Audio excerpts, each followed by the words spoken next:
We're live. All right. How come nobody said hi yet? Say hi in the chat and say where you're from. So welcome again. This is live stream number 11. Man, time flies. Oh, that's Corby. Hey, Corby. So we have Rick. Say hi. Hi. And Roger, who's got a new speaker set up today. Yeah, we're working on it here. Got the new microphone. We'll see how well this works. And I'm Steve. And with that, we can get going. There's Steve. Hi, Steve. Hey, Steve's back again tonight. I'm trying to get our banner that I left a comment to Corby offline last week because I pointed out that he added some good comedic value to the live stream. So yeah, you know what? I was laughing actually right at the end when we came up with that gimmicky. What was the gimmicky things you had as a child or whatever? And everyone was commenting, and we were going to end the video and it went like 10, 15 minutes longer.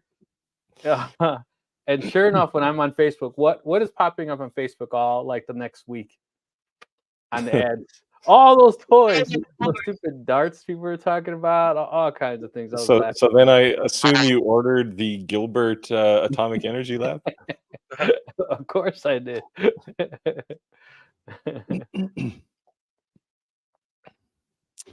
All right. So what do we want to talk about today? Waterville, Ohio. Oh, Westerville, Ohio. What's wrong? Oh, yes. So obviously we've been getting some attention from some manufacturers that are watching us. So people have been asking a ton of us questions. I want to ask you guys some questions. Is that fair? If money wasn't an object and you could have any laser you could have, what would it be and why? You asking the crowd or are you asking Roger? You. And I? Each of you. Well, one of those Ronald Reagan Star Wars lasers would be cool. Oh, yeah. Space Wars. I actually worked for a laser company and we built these. Okay, you gotta mute, man. Let's see who it is. We built these 1 joule lasers. They were gigantic.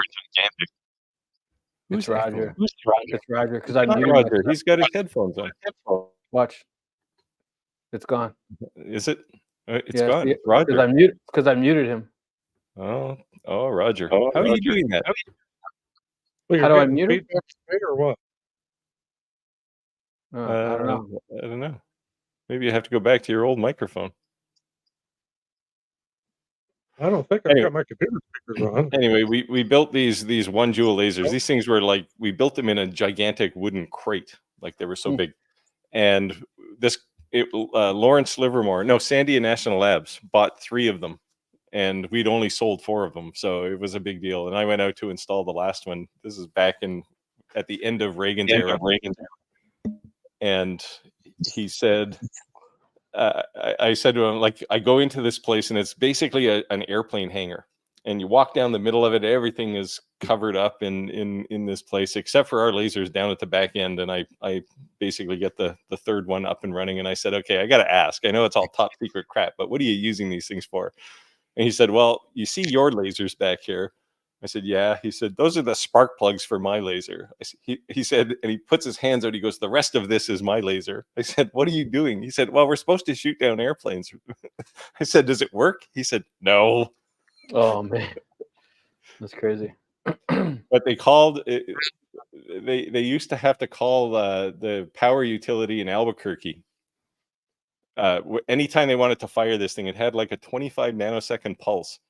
And every time they wanted to fire it, they had to call up the power utility to say, hey, we're going to shoot this thing, because it used like 4% of the output capacity. Well, basically the input requirement for Albuquerque.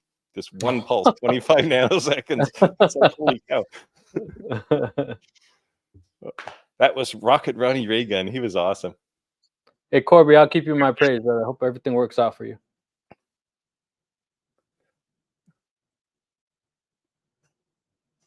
Oh, I have a blood test tomorrow. It's just my usual, bleed for the vampires there at the health clinic. Does anyone have any experience with both the Shellex cutter head, V-Lex cutter, cut reef? That's something I'm going to do here Oh, pretty soon. My oh. 735, I'm about out of blades. I am going to go with the Helix, so, and the OEM size, not the reduced size. So I know there's more to the install because you have to take all the cutters off to get it, to put it in, then put them back on. But I don't want to mess around with then having to recalibrate my thickness gauge. Yeah. And obviously, given the name, it's a Helix cutter, right? Okay, we're getting Yeah, noisy feedback here. it has rotatable cutter heads on it. Yeah, mine has that. I'm trying to turn my volume down here. I turned his mic down a little. See if that helps. There. See if I'm causing the problem while I'm pointing fingers at everybody else. South Michigan. I can turn mine down here if need be. If that makes any difference. Hey, there's Head Enough. Okay, he's back. He or she. I won't say he. Doctor said either. Oof. Ooh, those are terrible choices. Yeah. Well, I'm glad you're able to spend some time with us and be comical, and we can be wise asses and make you laugh a little or learn a little, all the above. Mason, Illinois. I never heard of Mason, Illinois. Nope, not familiar with that one. Oh, No. never heard. You guys should know. You live there. Yeah. We live Hey. close to Chicago. Oh, Oops, sorry. I Go think... Hey, Terry. Not too far from me. Here's a Back question. up on there. Yeah, there we go. M50. Oh, 10 watt. Used to have one. I'm trying to remember how thick that plate was. You talking about that little plexiglass thing that comes with it? Yeah. I think I have it still. Hold on.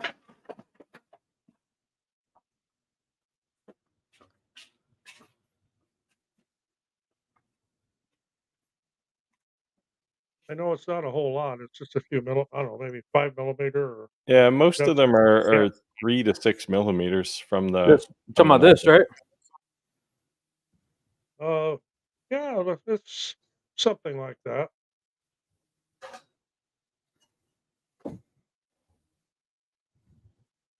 It should be on their website. It's like nothing. You know, I'll just here. Need some calipers. Yeah, that's what I'm gonna grab.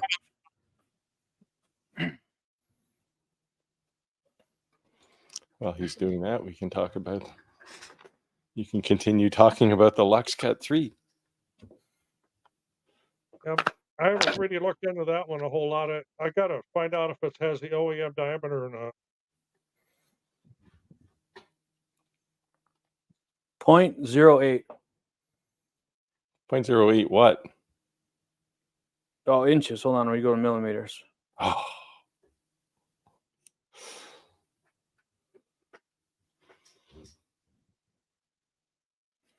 Yeah. 2.1 millimeters. Wow, that is tight. 2.1, 2.2. Well, that one's pretty thin. I have to see if that laser is even up here.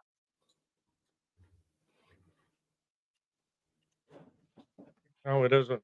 It should be on their website though. If you would go on NFSAC's website, you can find the manual for the M50, and that'll be in there. You should be able to replace the glass though. Okay, I'm still getting feedback, man. And I've got my volume turned down to almost nothing. So let me turn mine down. See, excuse me. Did you move your microphone, Rick? No, I mean maybe when I went like this, I leaned over to set that down. No, I don't know. Seems to be gone now. Probably your internet connection. I closed everything out. I got nothing else open. Yes, very close to material and non-removable glass. Yeah, well, you should be able to remove the glass. It's probably going to require unscrewing parts of the laser module, but you should be able to take it off. Are you guys looking extremely damper tonight? Well, I have a collar. Oh, I guess both of us have a collar. I just got the plain old denim shirt. Oh, It it has the has the OEM OEM specs. specs. I may look into that one too. That's a pretty good investment. One of those helical heads. So it's almost as So, much as a planer. so Corby commented on one of my videos. I don't even remember what the video is about, but I actually pulled that out and I said it's a micrometer. He says it's a caliper, not a micrometer. So there he says it again. But he commented on one of my videos. I started laughing. So it's 2 millimeters. It's not in the manual. I already looked. There you go. Had enough. Well, let the info know. If the M40 is 2 millimeters, the M50 is probably 2 as well. Yeah. Yeah. That seems really tight, man. If you get a piece of material that's sticking up a bit, it's not quite flat, that's going to hit. Yeah, Yeah. get a piece of wood, plywood, and that'll be scooting around. So Roger, do you have any things on your wish list that you would like? Well, actually, not really. I got so much crap around here now that I don't really have room for anything else. I feel your pain. Well, I did have a offer today to review an espresso machine, and this thing was huge. It was like Nice. it was 22 inches wide, 18 inches high, and that doesn't really fit with what I do. Although I've the been asked. espresso, I don't have any place to put that either. It doesn't fit my channel at all. Tell them to come to me. My wife's been wanting one. Rick will do it. You could send them to me. I'll put it in the new studio. Highlighted in the background. There you go. There you go. Do you guys get offers to review things that have absolutely nothing to do with what you normally do? I get them Yeah. all the time. All the time. Like makeup and crazy stuff. You need a little rouge on the cheeks there. Makeup. I was like, what is the deal with makeup? Like, I don't wear makeup, dude. Clothes, shoes. like, somebody wanted me to review shoes. It's Yeah. like, well, you know, or just use them in your videos. It's like, well, I could use them in my videos. Do you know what kind of shoes I'm wearing now? So I can't say the name, but it rhymes with Mikey's. That my son was in one of my videos, and you know, he got coin. They always comment my videos now. We got this, because my son says we got this. And I got an email. Actually, they contacted me on Facebook and said that they wanted him to test out shoes. And, you know, I didn't believe it. I said, you know, if you send me an email at an email address at Nike.com, here's my email address. We can continue talking. Boom, there the email came in. And I was like, all right. So it's kind of cool. Well, I was offered to do a review and demonstration with a hair straightener. Problem is, I don't have any hair. Unless we're going for like armpits or something. Hey, maybe they thought you were still, you know, doing the 70s style. Yeah. Well, I had real long hair back in the 70s, but that was a long time ago. Oops. Yeah. Sorry, I turned that off. Maybe they want you to wear makeup. Maybe it's a sign. Yeah. Hey, I Some eyelashes. In a month I'll be so dark. You'll trust me, I won't need any. Yeah. Cutting grass for 14 hours outside. But yeah, if anybody has any questions, let us know. Let us know. I did have someone hit me up that's been asking me just a slew of questions. And you know, I'm always willing to help somebody, but I said, hey, why don't you join our live? Like, I got 2 other people who are really experienced with lasers as well, and you know, maybe their input would help. So we'll see if she joins. Maybe I'll send her a message. But yeah, let's see here. Yeah, I've been dealing with one too. I may just do a video. It was about engraving mirrors, and I don't know what the problem is. Maybe I'll just get them to send their image to me. And I think the problem, the biggest problem is that people see like this. They see I have that machine, or see they have this machine, right? And they get it home, and they think you can just hit the ground running, and like you have to learn how to first focus your laser, right? That's it. Once you learn to focus your laser, then worry about doing flat objects. Then once you do flat objects, then worry about doing three-dimensional objects. But start at flat objects first. Let's see what's going on. Yeah.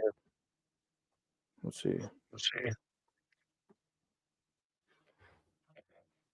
We just have a bad connection into StreamYard. Goofy.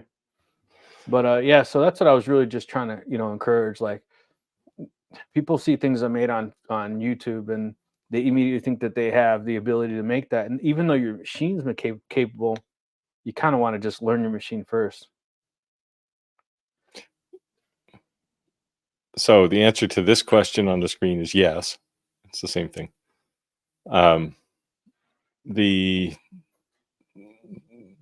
The challenge with people, I've seen it too, and I mean, I spend a lot of time explaining to people to try and, rather than just say, well, here's the answer to your problem, is just to say, what have you tried, right? And let's talk about that and just see how your thought process works. But yeah, I see the same thing. It's, people will just like, I mean, if you buy like this P2 behind me and you expect that you're going to be up and running and cutting, masterpieces in a day, it's just not going to happen, right? You gotta learn.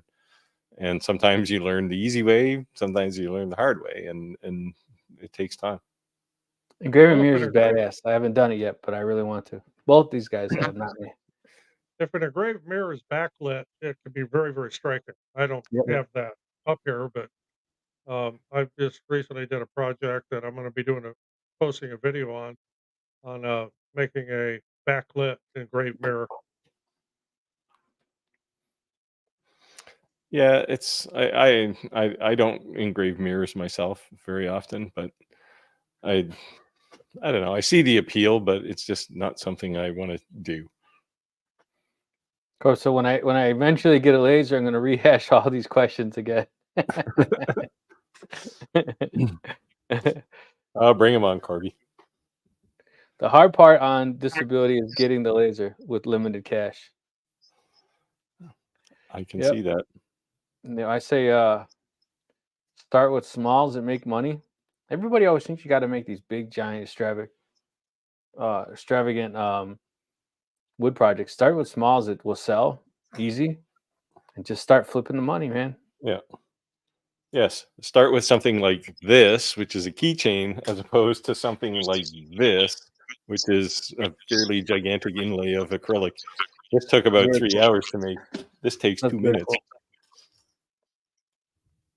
Yeah, so I got these at Hobby Lobby the other day. Thought these are pretty cool.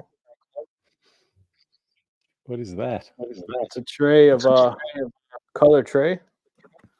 So on this side I have dog tags. The actual color of the dog tag is the thing. This side I have bottle openers. Oh, okay. So you get a little, like you said, little trinklets like that. Yep. It's easy to. I've stated many times on my channel that I don't make volume things, like generally keychains or coasters. I did these for videos, but it's a good way to start, especially if you have access to like flea market, yard sale type thing, not yard sales, but craft markets and places where you can sell high volume. It's a good way to get going. The other thing is that you don't always have to go after like huge customers, right? Start locally with your friends and family on Facebook, and then just go from there. Yep. And also the other thing is that your family and friends are going to be brutally honest with you, right? So if you're making something and it sucks, they're just going to tell you. So you don't. Rick, have you tried any new coin blanks? Any of the? Yes, man. If you go to my YouTube channel, on my YouTube Shorts, I posted some 3D artwork. Man, let me see if I can. You can present from here. Yeah, let me see. Let me show you this. This is insane.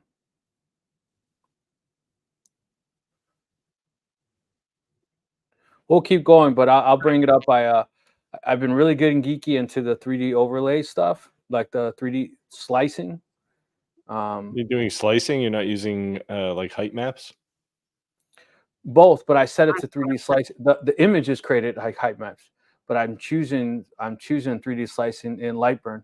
Oh yes, yeah.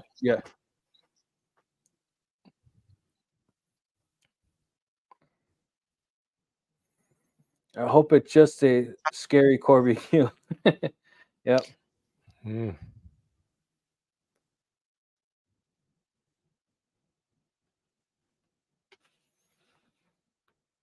If you honest, Yeah, if there you you go. want, honestly, you show someone and tell them you found it. Doesn't say that you made it. Yeah. So test the market with anonymity, right? So here, I got this keychain for you. I found it somewhere and thought of you. And they might look at it and go, "Well, that's just complete garbage, man. Like, what'd you make that for? Or where'd you buy that?" Yeah, and I say start with friends and family, but what's funny is, well, it's not funny actually, but what's crazy is the people you think that actually may support you, you'd be surprised who won't. You know what I mean? That you'll sell something for $1 and they'll go down the street and pay $5 just because they don't want to help you out. You know what I When I mean? come up with something new, my test person is my wife. She's brutally honest. She'll either say that's neat or that's cute or boy does that suck. What'd you make that for? So then I'll know, if it's going to be any good or not. See, I do the same thing, and to date, I will show my wife a lot of things, and to date, she says most of the time it's like that's pointless. That's not mine. That's not my thing. But I did. I made her a cutting board with all the measurements on it. It's the same one I put in a video a while back, and that she actually uses in part because she's always converting things. How many grams in an ounce, or it's just crazy stuff. So She's not a drug dealer, is she? no. I'm just kidding. You don't buy a pound of butter here. You buy 450 milligrams or 454 grams of butter. And if you need to convert that to a half a cup, it's a bit of a challenge. Hey, it's legal in Canada. They could be making cookies. You don't know. I would know. A little side story, on one of our trips to Mexico this past winter, we had some friends with us. We were at the Walmart in Mexico, and she went to the deli counter to get ham, like to make sandwiches, and thought that a kilogram was less than a pound. So ordered a kilogram of sliced ham. Well, a kilogram is more like 2 pounds. So we had lots of Yes, ham that week. 2.2. Yeah, I ordered 5 kilos of DTF powder. I was a little scared when that came in the custom. I might get a knock at the door, or that they'd open it and then it'd be completely ruined. You know what I mean? But it came with no questions asked. So here you I'm go, really 28 surprised. grams in an ounce. Is that a dry ounce or a liquid ounce? This is what's wrong with the imperial system, right? It's just There you go. 2.2 pounds is the kilo. Nope. That's funny. I Yeah, have to anybody scroll have any back. questions I or have to anything? scroll back in the chat. I think Liquid Rock Aquatics was from New Brunswick. So he would know. Let's see. Yeah. Oh no, it's not him. Trying to find that video where I downloaded to my computer.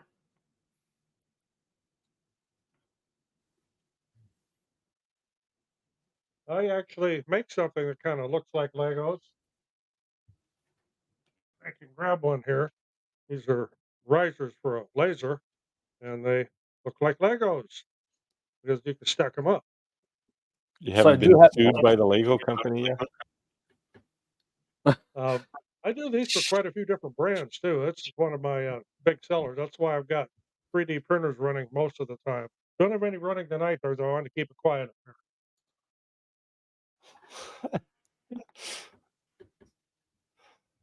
That's a lot of cardamom. I don't know what that is. It's a spice. Oh,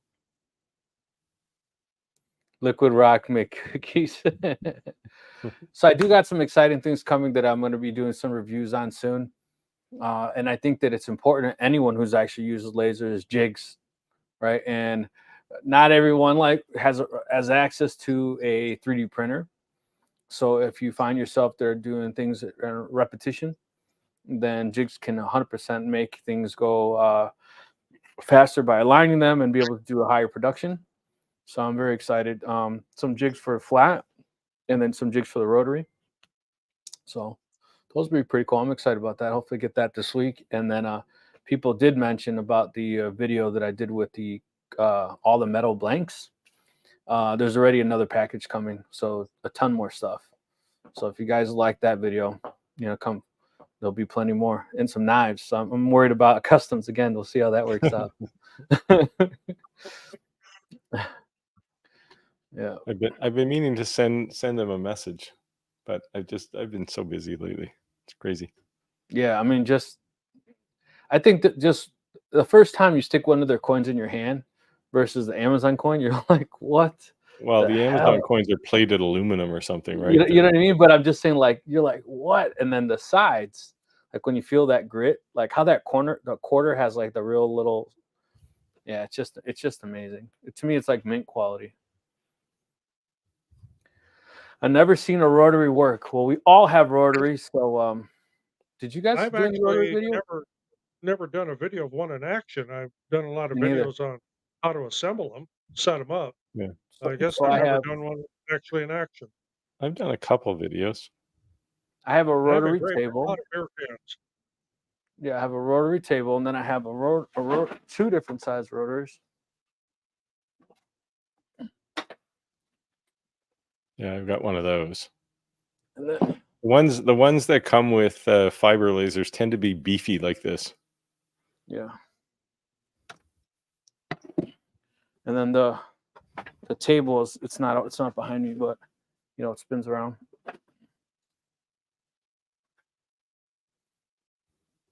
Another question. Thank you, Rick. I have a few different jigs. I got one for slate coasters. I got one for ceramic coasters. Um, got one for doing the backing on coasters for custom weddings. So yeah, I've got quite a few different jigs I've made. Here's one for watch bands. Nice. 10 at a time. Corey's gonna load us up with the questions. Yeah, that's good. I like questions. Yeah, that's fun. I Yeah. answer lots of Corby's questions. Yeah. They're always interesting. He's actually inspired me to do a couple more videos. So. Steve and I do occasionally when I develop recipes for my wife. She's diabetic, so I do some inventing. There you go. I'm on the other end of the spectrum. Oops. I'm always low on sugar and low on sodium, so I can have all the sugar and salt I want. Yeah, I'll find out tomorrow. I just eat what I want, even though I shouldn't. Well, I do too. I figure something's going to kill me, right? Like Yep. the last thing I want to happen to me is to be 95 years old, lying in a hospital, dying of nothing. I told my wife I'm gonna die of cancer. All the radiation we've been exposed to and the type of work we did. That's how I'm gonna die. I know it. Well, I worked in the atomic energy industry for 7 years. So you want to talk radiation? Yeah, yeah. I've only been irradiated once, and it was because I worked in a 4-story building, and I was on the top floor, but some bozo opened a source in the basement. A source is basically a can with a little lid, and when you open it, it shoots a beam straight up. Oh. And I happen to be 4 floors above it. All right, so we have some honesty questions. With all the people in the room, it seems like a whole lot of people actually have a rotary. How many people have actually used it? I want to know. And what have you actually used it for? I use mine for videos mostly. I do a lot of custom beer cans. I'll engrave people's names on beer cans just for friends and stuff as a joke. I'll say, "Hey, you want to try this beer?" And they're like, "Well, I don't know. I've never heard of that one." I said, "It's got your name on it," and I'll show them. How'd you do that? That's like that's like did Coca-Cola do the thing in the US where Yes. they put somebody's name on share a can of Coke with Bob? Yeah. Yeah. Yeah, being creative, you can be like Jackass. Look, your name's on it. Uh-oh. The Clack Shack is in the building. Hey, Clack, how's it going, man? Just finished 35 tumblers yesterday. Honestly, that's why I wanted it, but then like I have all the attachments for the smaller, so I thought it'd be kind of cool to do some rings. I don't know. I haven't used it at all.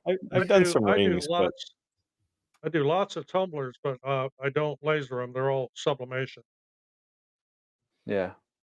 does that take more time or less time than engraving? It's full color. Last time. Well, Last you time. get color, yes. Yeah.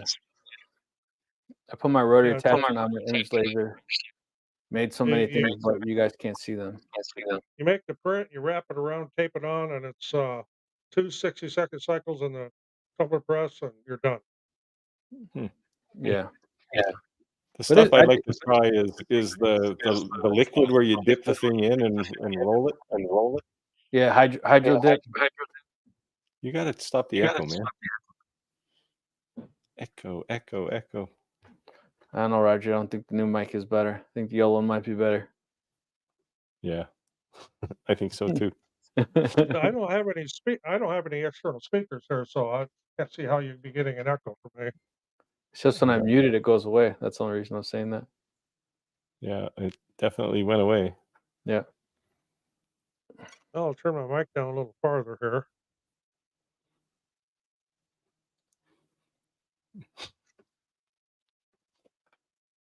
That make a difference? Well, no, it's just like picking up some almost. I think like it's I don't know. Comes and goes. Yeah, it's like I don't know. Maybe it's just you got a bad connection to StreamYard. That's another thing. I have a sublimation printer, and I've never made a tumbler. Geez, I know. I got an Epson 570, and I bought it because I thought my wife would use it because it'd be a lot easier than my commercial grade DTF printer. Just no. That was like I think it's like $4,000. Like that sucks. You got to make a lot of T-shirts and tumblers to pay for that. Yeah, I was like, man, I need to get busy. Yeah, I think we all do, right? I am busy. The problem is I'm always busy on things that aren't as fun. Yeah. Yeah, so I'm happy. I think that when you do these reviews, it's cool because like the manufacturers may want you to hit certain key points, and I think I'm at the point that, except for the longer B1, that I'm done. So I can just start being creative and doing the hell I want. I think the videos are a lot funner that way, right? Yeah. People seem to like videos about making things rather than review videos anyway. But right. I mean, it's cool to like know things because then you know if you want to buy it. But you're going to get more attention. From my perspective, they're easier videos to make than review videos. Take a lot of time, right? Because you got to benchmark, you got to do comparisons to other things. It's just a pain. But project videos, if I'm already doing something anyway, I just start recording it. Yep. Absolutely. Yes, we know. We know Roger, but can you just switch back to your headset mic, Roger? Look, I muted him. See how it stopped? Yes, it definitely stopped. Oh, no, it's there. I unmuted it. Oh, okay. Just be glad he doesn't have his 3D printers running in the background at the same time. Those things are so loud, man. I understand. I just mowed my front yard. We'll back at it. Mowed your front lawn. Where do you live? It is warm enough. You must live in Florida. Summer warm. Or Australia. Yeah, Australia. Yeah, guys, do us a favor. Go ahead and smash that subscribe button to each one of our channels and hit that like button. We would definitely appreciate it. If you're not already subscribers, do so. We appreciate the love. And all of our channels are in the little red banner flying across the bottom. Yep. All right, here he goes. Got the old one. Let me turn him back on. Yeah. Okay. That's better. Yeah, that's better already. Yep. Well, wait, maybe not. Did you just turn the mic? Well, this one here. No, Yeah, no, on the computer. Because I saw your arm move, and all of a sudden we heard a noise.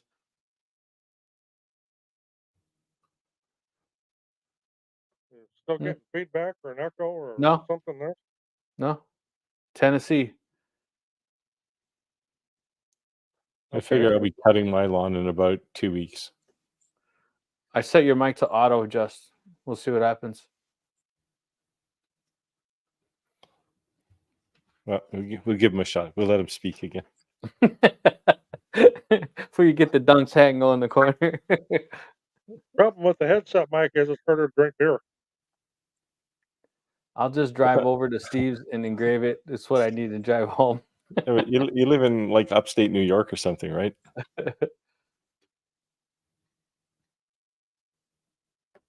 Molly, MK2 Rolly, and tried mine once, and it's not my thing. Yeah. At the risk of insulting Rolly, I'd say maybe it's the laser. No, I mean the thing is, it's not for everybody, right? It's just some people grasp on and some people don't. And yeah, if I think everybody too, had a laser, that would be terrible. yeah, and I think too is like when you get a laser, it's okay to like see people's ideas. Like, you just saw Clackshot, he said, I made 30 tumblers. So it's okay to make tumblers. It's okay to make anything. But when you do anything, you specialize in something. And what I mean, like, if you're a person who makes things for schools, teams, if you're a thing who does for business starters, just a unique niche. The echo came back. What was that? That was the echo. Did you see how our video changed? Oh, I just did that. Sorry. I was So like, dumb that happens for everybody. I was trying to look at things in a different way here. we look like the Brady Bunch. So a com marker 30 watt versus a 20 watt. I would take the 30 watt in the blink of an eye. Okay, we got to find the. I'm a lawyer's mic though. All right, go ahead. I was going to test my mic and see. Can't be me. I just recorded video and it was fine. No, it's because look, if I mute him, say something. Yeah. It's fine, right? Yeah, seems to be. Maybe No, you should just reconnect to StreamYard, Roger. Pop out and back in again.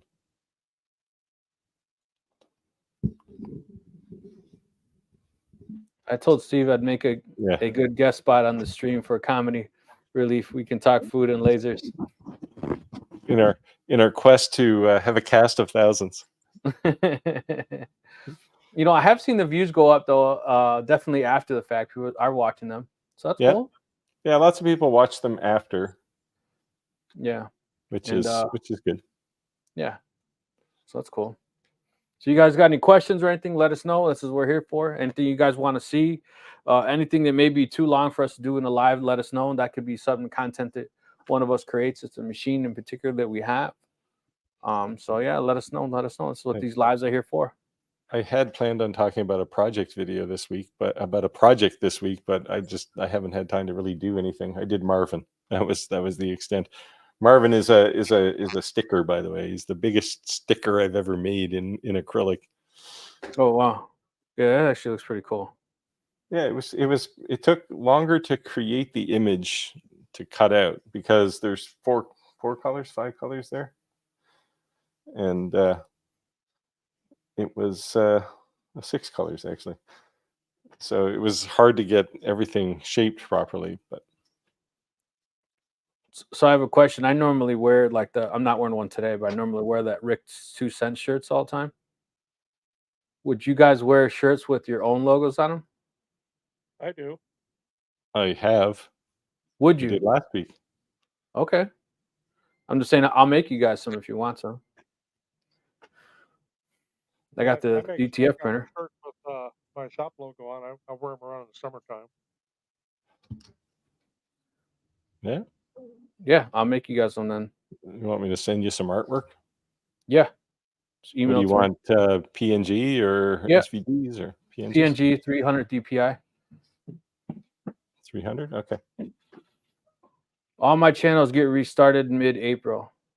What do you mean? You have a YouTube channel too? Yeah, I think he told me he did. I think he has a fishing channel, right? If I remember correctly.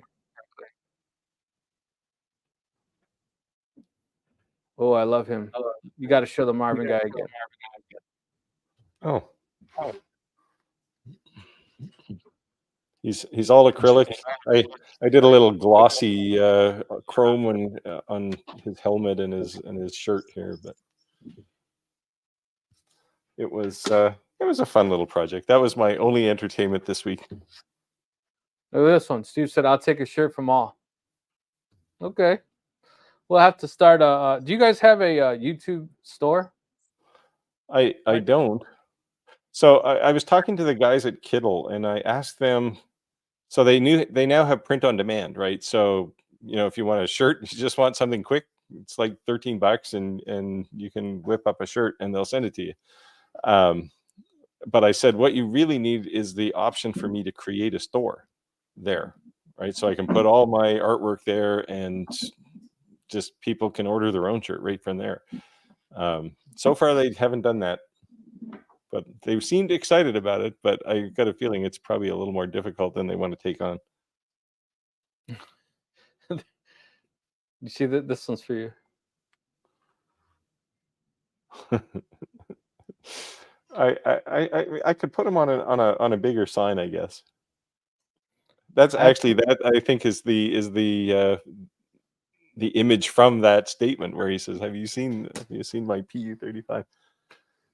I have something I want to engrave eventually. It is big. How difficult is it to make plywood squares engrave in a portion of a picture and do the separate piece and get it lined up? Well, if your laser is open frame and you have space underneath to slide it through, you can do it in sections. I've done that before. Now I have a great big one I can do giant things on, but that's what I used to do with like 4-foot long port signs. Would engrave half of it and then slide it through and then do the other half.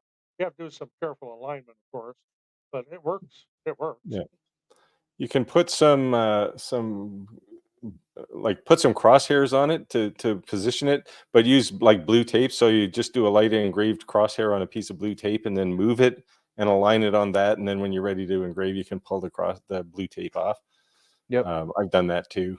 But you do have to be, if it's a big image on a single piece of, like one single image that you're maybe doing 3 or 4 positioning on, you have to be really, really careful with the positioning. It's going to drive you crazy. I'll be honest. Yeah. It's hard.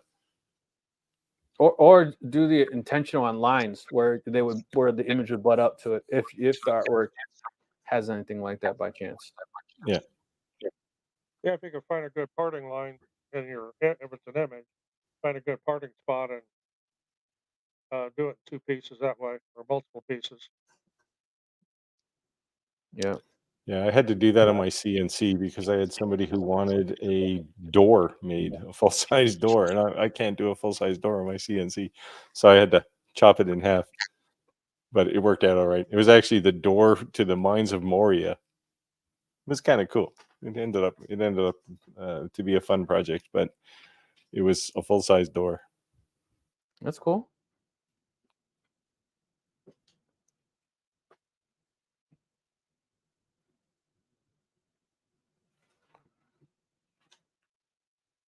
Sorry if not allowed. What's not allowed? He's talking about the food.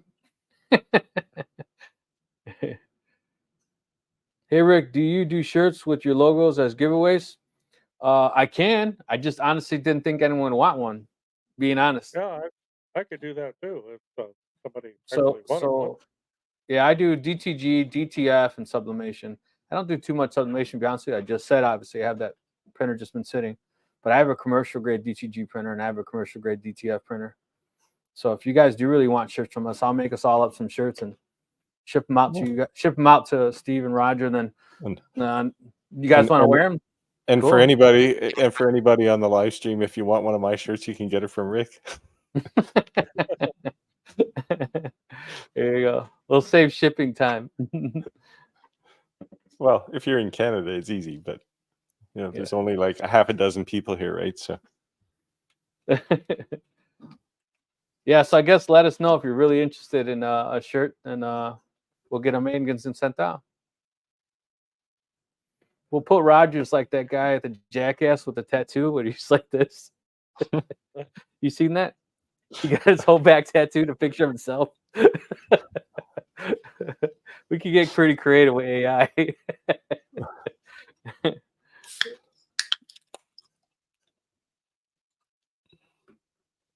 I ran sweatshirts with my logo on the spring once upon a time. Sold about a half dozen and a half. Not bad.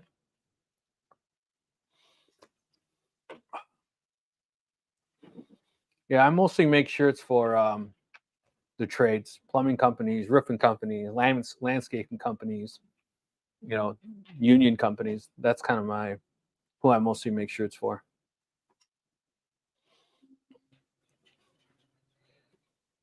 Teespring. Shirts, but I probably don't do more than 5 dozen a year. It's not something I pursue really.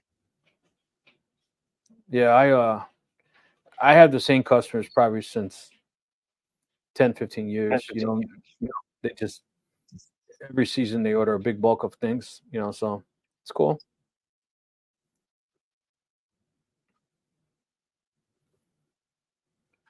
Yeah, so anybody have any questions, anything they want to cover? Oh, I can't do that. Can't do What I that. need. You're I got echoing. here. I've been slowly raising the volume on his mic to see when did it start creating a problem. See if I can find a sweet spot. Yeah. Just seems like when it's canceled out, it's pretty low. Yes, and people are complaining. Yeah, I had to lower his volume because then it was just echoing us really loud. I don't know why. I'm on my headset mic now, so that's what I've always used. Yeah, I've seen this happen on video conferencing. I used to live on video conferencing when I actually worked for a living, and sometimes you just get a bad connection, and you reconnect, and everything goes away. My Uncle Danny just joined us, guys. What's up, Danny? Sweet. Thanks for joining live. He's in Minnesota. I just made Minnesota. a change here.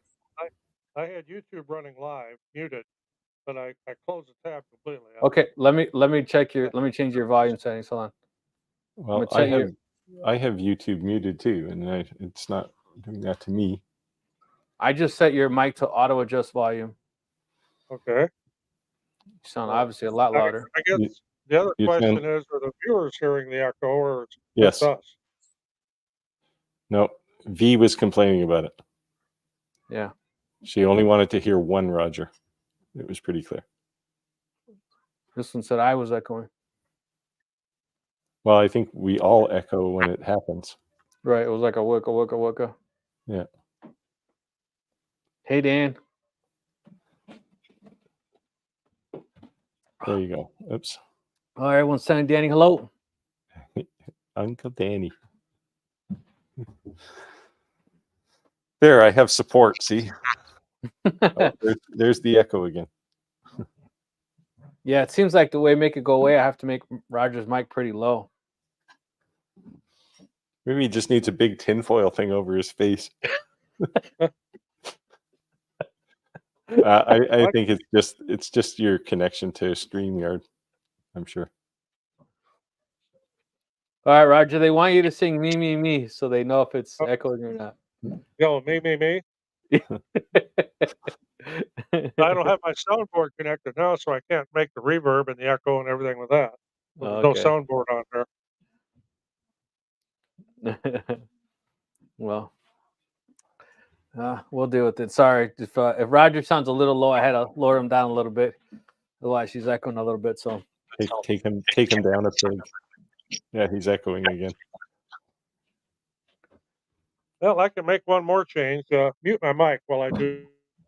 I muted him. Okay. But he can still hear us, so he can't talk about him. Corby has never had this happen. You have not lived, man. This happens to me all the time. Yeah. Yeah, I take Zoom calls every day too. Yeah. I don't do too many now. Just somebody wants to have a conversation about something. He's back. Give him some love. Hello.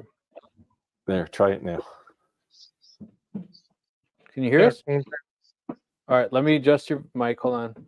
Your Yeah. mic is set to auto adjust. So it should say Test. something. Test. Seems to be okay so far. Speak Okay. to me. Talk to me, Goose. Can you hear the words that are coming out of my mouth? And now Roger's speechless.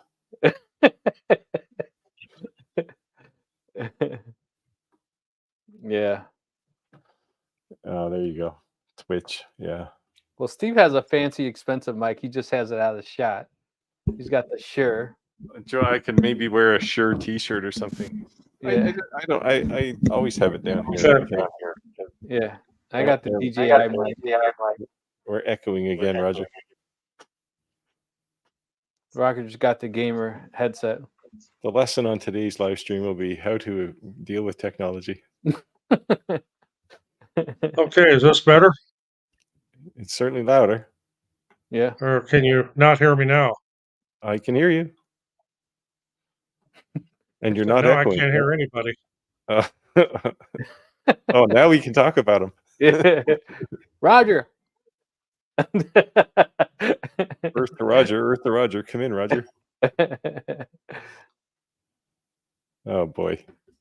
All right. What are we going to do? We got to talk about something here.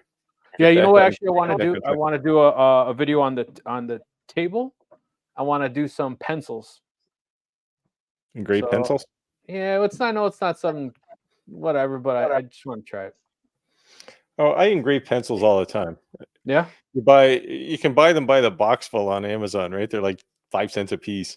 Right. And because every time, so I got tired of people stealing my pencils. They'd come in, they'd talk, if they'd write something down, they'd walk away with a pencil. So now I just keep a handful of them handy. So there's always one. It's like, can't take it, go away.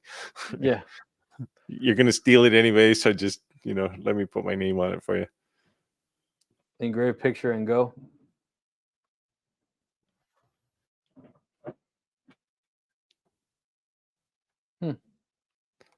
Okay, can you hear me now? We can. Yep.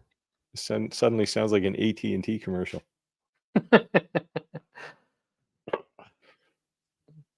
Yeah, I don't know. What'd you change, Roger? Dither. I changed a whole bunch of settings here. I need to. Okay, there I got volume again. I couldn't hear anybody there for a while. Well, Must be a bad capacitor. We hear you better now.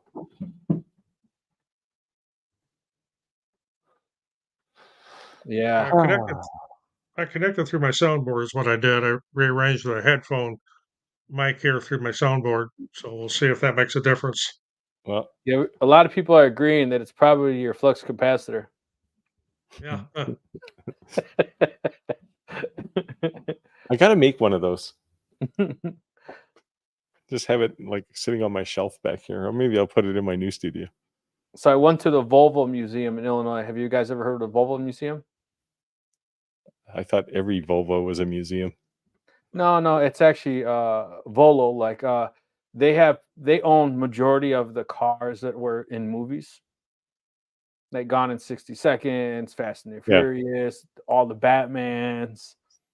Like just insane. Like insane. And I told one of the workers, how often you just get a high roller to walk in here and you just know he's rich, right? And he just walks out with a shit ton of stuff, right? And he goes, once a day. And I was like, what?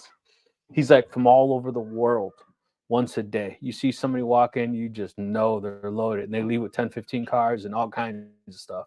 Normally a semi-crate just being shipped somewhere. I'm like, holy cow, man. Just insane. Who uses pencils anymore? I don't know. I guess people in the trades. Yeah, shops. Yeah. I use pencils. There's one right here. It's even got a logo on it that Rick should recognize. Yep. IBEW 145. from the I got a brothers. T-shirt underneath that says the same thing, but it's under here. So who else engraved a pencil? Am I stupid wanting to engrave pencils? No, I I engraved did it them. I told once you. just to do it, just for fun. Yeah, I'm gonna try. So you're going to use a fiber laser, right? Yes. Let's see if I have one here.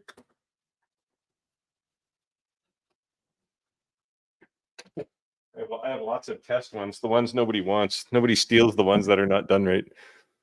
Probably won't be able to see it, but Oh, there you go. There you go. Yeah. Yeah. I've still been meaning to try what the X-Tool guys did with this P2 and engrave their logo on a toothpick. I tried it on just like a coffee stir stick. It worked okay, but the problem is it's so it could be anything, right? Like even Right. in X-Tool's video, you have to squint pretty hard to go, yeah, that's X-Tool. That's what it says. So if you can write on rice, I'll be pretty impressed. Well, keep in mind that a CO2 laser is a pretty fat beam, right? It's like 0.2 millimeters or something. But if you had, well, like the 1.6 watt diode laser in that Falcon 2 Pro could probably get close. Yeah, so I bought my daughter this. My daughter's crazy into art, man.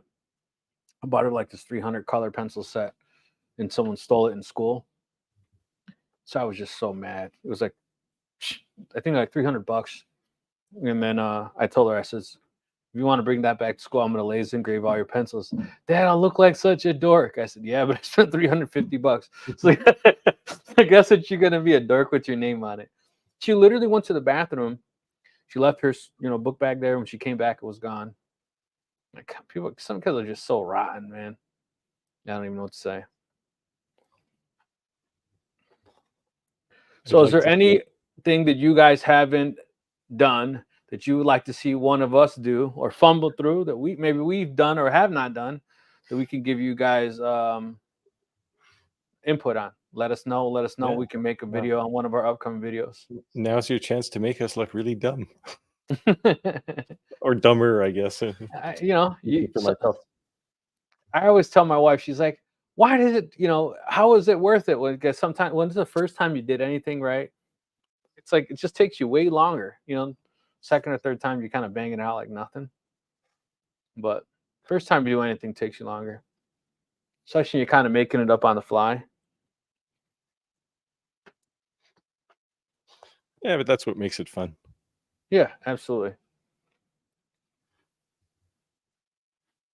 2 Vipers and 5 old school Corvettes and Jaguar on their floor. Yeah. Go to. I wouldn't mind having a Viper.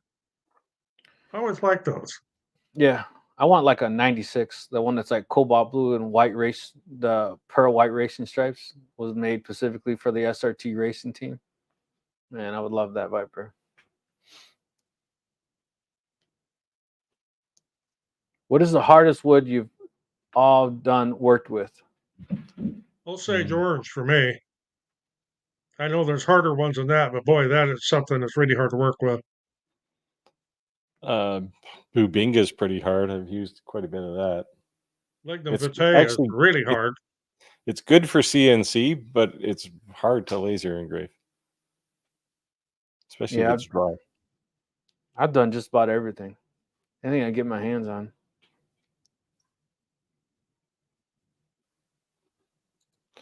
There you go. Clack's been holding out on us here. Can't remember when Vincent or Clack engraved a toothpick with a diode. Are you still in the live, Clack? What's with this with the toothpick? He's trying to show us up. It's like getting your name written on a grain of rice at the fair. He's trying to show us up. Now we're gonna have to put toothpicks on the table rotary. But like, beat this, Clack. So early in my career, I worked with ophthalmologic lasers. So you're basically looking through a microscope. And we had an open house in our company. And just for fun, I took a piece of aluminum, and it was right around Christmas time. Oh, there he is. And I drew a little Christmas tree, because you basically control the thing with a joystick. I drew a little Christmas tree, put little Christmas balls and a star on it, and it said like Merry Christmas. I think it was 1985 or something. and the Christmas tree was like 0.2 microns high or something. Like it looked like just a blemish on the material when you were just looking at it by hand. So you can do it. You just need the right equipment. That laser was about $300,000 of $1985. So I had a 57 Chevy. I'll have a 57 Chevy over a Viper. I guess it depends.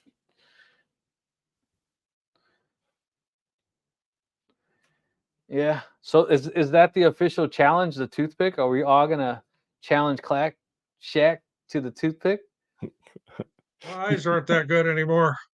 well, I actually did it when I was playing with the P2, but it was just unreadable, so I didn't bother showing it. So I went Cord for was something a little comical, bit. and he wrote, "That's what she said." But with a diode laser, you shouldn't have any trouble doing it. All right. Positioning would be the hardest part. So What's lay that? down about 50 toothpicks and pick the best one. Pick There'll be a whichever whole lot one of the video beam hit. editing. Clack, I did it on the first try. Look, you suck. Box of 546.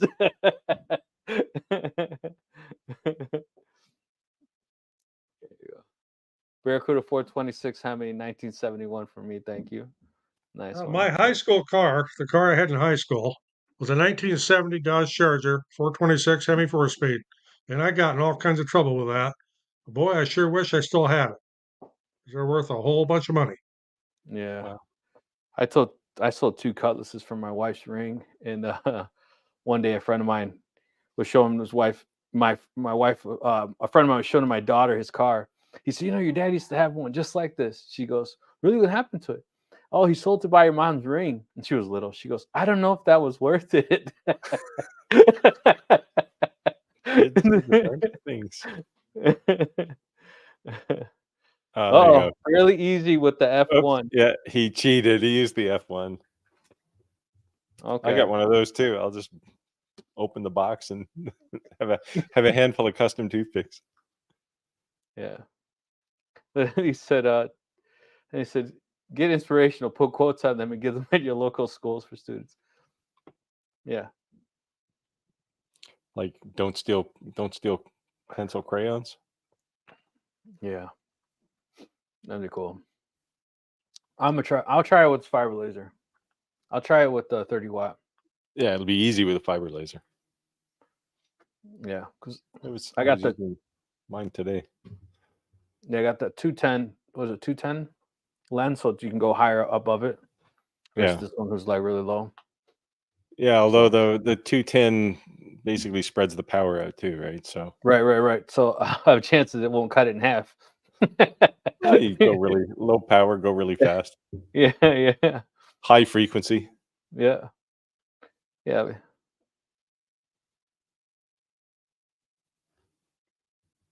Old school muscle cars more than Euros.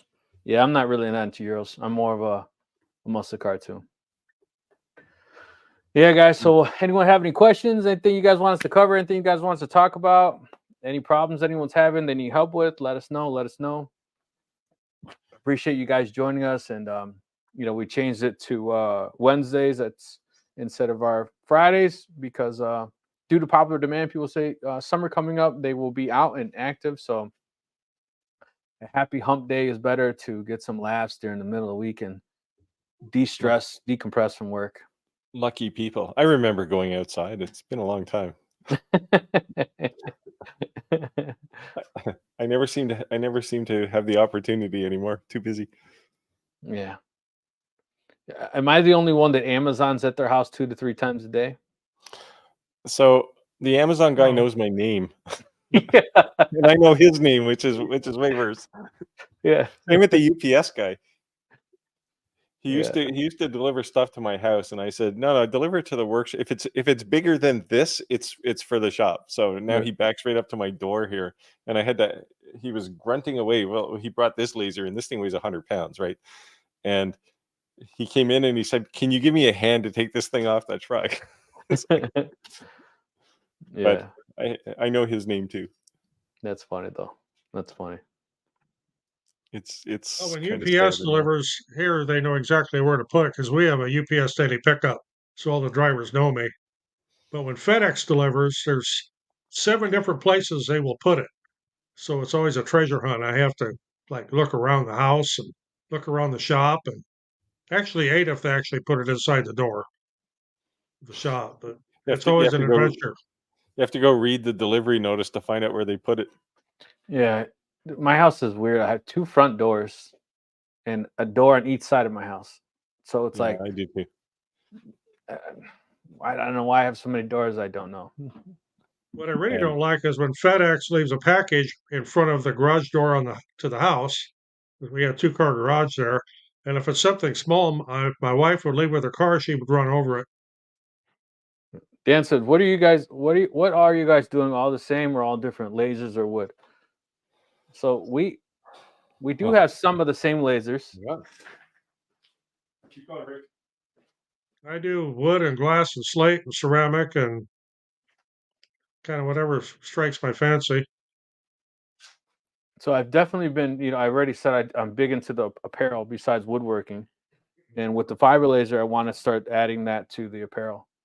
So I saw these jeans. Not trying to get weird, but these jeans have like these normal like lines in them, or they come with like the wrinkles versus like dark denim. New way now, they take a UV laser and they go, and they can make patterns and To designs. put the like, wrinkles in. Yeah. I just throw them in a pile. Yeah. So I've been. This was today's project. It's not quite finished, but of course you can't see it. Oh, that's cool. What does it say? It's a memorial sign. Somebody wants to put one on a bench. Okay. Very cool. It's so I cut the brass out on my CNC and then used fiber laser to engrave all the text. Nice. That was today. I put that project off for about 4 months, so I figured I better get it done before the guy who wants it dies too. Oh. Check your email, Steve. Black Challenge sent me an email. Uh-oh. Oh, look, he did it. Wow. That's looking pretty nice. I'm going to need a longer toothpick, though. My channel name is longer. That was on the F1, right, Dave? UPS left my son's diapers on my neighbor's lawnmower trailer. Yeah. Wow. We have a neighbor that lives across the street, and her address is 1 digit different than ours. We have an odd number or even number. She has an odd number, and she buys a lot of stuff on Home Shopping Network, and we invariably get her stuff. Then I have to take it across the street, drop it off. Hey, Clack, is that a UV laser? What kind of laser are you using? No, diode. The Diode? F1 has a IR laser and a blue diode laser in it. Oh. That's a little more impressive than if you'd used the IR laser. That's cool. And do you have like a garbage bag full of old toothpicks that didn't quite work? Oh, he's giving his settings out? No, that's the frequencies on the laser. 450 is the diode and 1064 is the IR. What's that? That's an X tool? Yep. If I had a toothpick handy here, I would fire up the fiber laser right now and try it. Oh, now he's flexing. He said it was on his first try. Yeah, but we would never know. He says you're a liar. Can you trust those good old boys from the south? I don't know. I don't have a toothpick. Otherwise, I do it right now on the fiber laser. Oh, you guys got all the X tool sponsor. I never happened for me.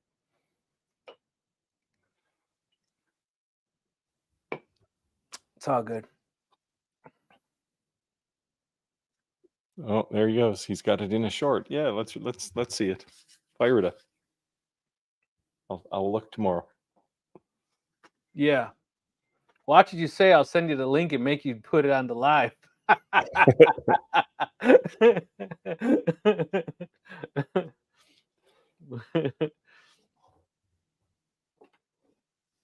Okay, what is the most budget laser that will do templates and decent engraving? Bottom line.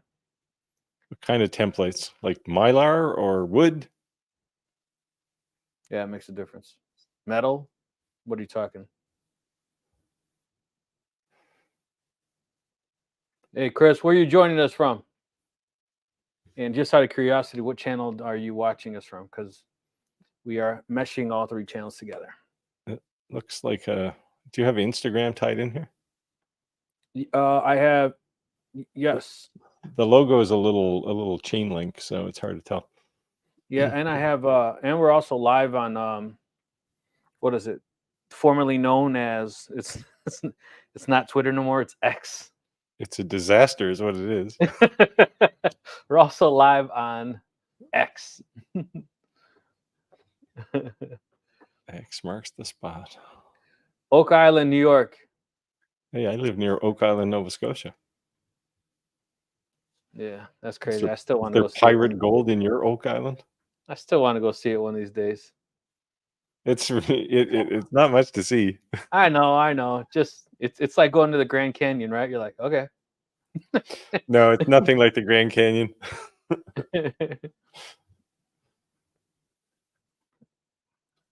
Baba G. Hey, Baba G, where are you joining us from? You got any questions on lasers? Let us know. That's what we're here to do. You got questions? We got answers. Might not be the right answers, but we have answers.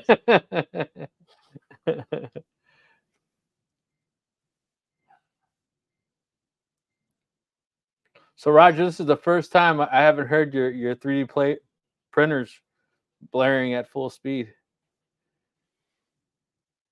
Oh, all my 3D printers are quiet tonight. On the plus side, we seem to have fixed your echo. So whatever Yeah. you did tonight to fix that, just keep doing that. Yeah, there's no echo. It's gone. Boy, have I got a mess of wires laying all over the table here from what I just did. Laser. Yep. The answer to this question. CNC. Well, CNCs are handy if you're doing mostly wood. Although with the right CNC, you can do metals too.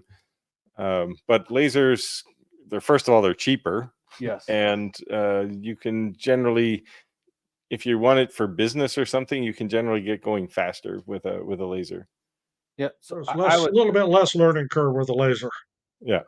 I would second both of your comments. I would say that for the money, you can get a high-end laser, and to get a high-end CNC, you're going to be way different ballparks in money, right? Yeah. So yeah, a good high-end laser is what, $1,000? Yeah. A good high-end CNC is several times that. $7,000. Yeah. Yeah, they'll start at 4 maybe and go up. I don't know. The way they get you is they call it a la carte, right? Yeah. A CNC is a table. Clack bought himself a Shapeoko. I looked at those when I bought my Onefinity, but I don't know. It's just, yeah. I like the fact that at the time, I think Shapeoko's changed now, but at the time, they were using belts to move things around. It was very old school laserish. And then the Onefinity came out with these gigantic guide tubes and ball screws and stuff. So it was just a much better design. But I think Shapeoko has changed some of their designs. I don't know. Clack, if you're still on, you can say, hey, I've still got belts. I don't know. Thinking about getting an X-Tool CO2 or the next step up from X-Tool. Any suggestions? If you want an X-Tool CO2, it's only that one, the P2. It's a nice laser. I like it.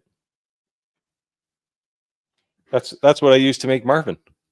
I'll flash my gratuitous project once more. Do you have an affiliate link or a promo code or a discount code you can throw in the chat for them? For the P2? For the X-Tool? I do. There you go. Throw it in there. If you guys are interested in purchasing a X-Tool, use Steve's affiliate code. It won't cost you an extra dime, and it'll support the channel. And that's what allows us to continue to make these type of videos. So we would appreciate it. Yes, show some support, show some love. And to be clear, YouTube has not bought me a lunch yet. Oh man, I got approved to be on the YouTube board. Have you seen that? Did you get that invite? I usually ignore most of that stuff. I did see something fly by not that long ago. I seem to recall something too. Actually, it was today. I didn't even really read it. Twice a month, they said. Something, blah, blah, blah. I was at work when I got the approval. There's 2 of them, 2 links. One for the UK store the UK store, and one for the US store. And if you don't live in either of those countries, there's also one for the German store. But so if you have an iPhone and you screenshot this, it creates the text into an automatic hyperlink, if you didn't know that.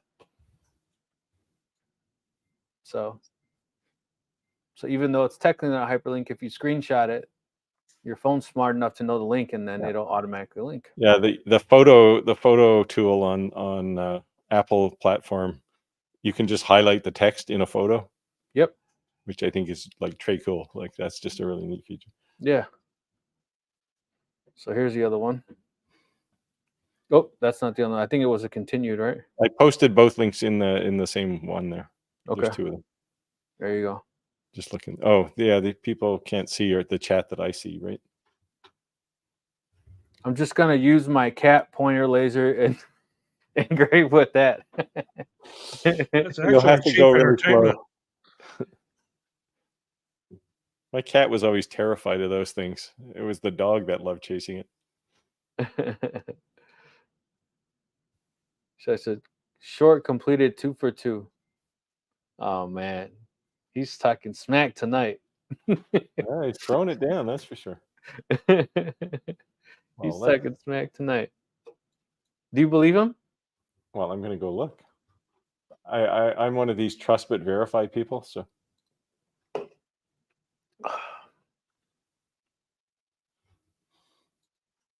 Did you do it? We're verifying, Clack. I was never a very good typer. I wrote a billion lines of source code, but I could never really type. Oh yeah, go to his channel here. So we got a question here. Can you engrave on aluminum? If it is anodized, yes. Yes. If it's just bare aluminum, not with a diode laser. You can do it with an IR. I don't have a really good example here, but these metal business cards, they're a dime a dozen. Maybe I got a better one here. Oh yeah, I do. They're actually aluminum, and well, they're painted, but same thing. Oh, if I only had fingernails. There we go. Nice. Get it into the light here. I probably did that one on the P2 actually. Might have oh, here's a better one. This is a fiber laser job, I think. Cool. So those are, but diode lasers will engrave these. What's that software everyone uses for the photo editor? I forget what it's called. Imager? Yeah. Did you use that? No, I never touch photos. So you have to assume that the photo, unless it's a completely crap photo, you have to assume that it was taken the way it was designed to be taken. And rather than try and warp the photo to fit your laser, change the settings on your laser to make the photo work. Right. That's why I did a video there not too long ago, where I purposely just took just grabbed the first photo I found online, which happened to be Audrey Hepburn. She's an actress if you're not old enough to know her. And I didn't touch the photo. I just engraved and adjusted my mostly interval on a diode laser will fix a lot of things, and then speed, and of course speed and power. But and then purposely chose not to adjust the image at all. The image, because a lot of people will take the image and they'll crank up the contrast. They'll do a bunch of things, and it's like, yeah, but you're losing detail, right? And if you're engraving if dither engraving, like you're using Jarvis or Stucky or something, doesn't really matter. Anything will work, honestly. But if I do mostly engraving in grayscale with a diode laser, and you don't want to lose detail because you're doing grayscale after all. So, so I do it that way. Okay. Well, there's a pointer on doing some photo engravings. Yeah. So Just go look for a video in my backlog there where you see Audrey Hepburn on the thumbnail. That's the one where I did this. Most of it is just about understanding the interval. So interval, in very, very simple terms, set the interval value. In Lightburn, there's two settings. There's an interval and a DPI or lines per inch. It's actually lines per inch, but they call it DPI. They're interconnected, so you can change one or the other and it'll recalculate to keep them the same. But set your interval, and a good start is the height of your beam spot size. So most 40 watt or 20 watt lasers are 0.1. So set the interval to 0.1 millimeter, and you might want to tighten it down a little. I typically go about 10% under, so I'll go like 0.09 millimeters. And that generally makes a good engraving. And it won't leave lines, because if you take an engraving and then take a photo of it with your phone, most phones have pretty high detail capability. You can actually zoom in and see the gaps in between the lines that the laser made. And you can just tighten up until those go away, and then you'll have the interval setting that's perfect for your laser on a particular material. what are you guys making lately? Not money. So most of the things I've done this week, other than Marvin, were and this sign, were CNC work. This guy, he sells these. It's basically a whale, an outline of a whale, and I probably have a picture of one somewhere. But he likes these things CNC'd. He sells them for a boatload of money, so I charge him a suitable amount. My only really laser project this week for an order was cork coasters for a coffee shop. Oh, I was getting back to Clack's short here. He called me out. He specifically said it's my turn, so definitely challenge accepted here. That's too funny. I'm trying to I would do it right now, except I don't have a toothpick handy here. I'm trying to find this video really quick so I can show everyone who are asking about what we're doing lately. Give it a second here.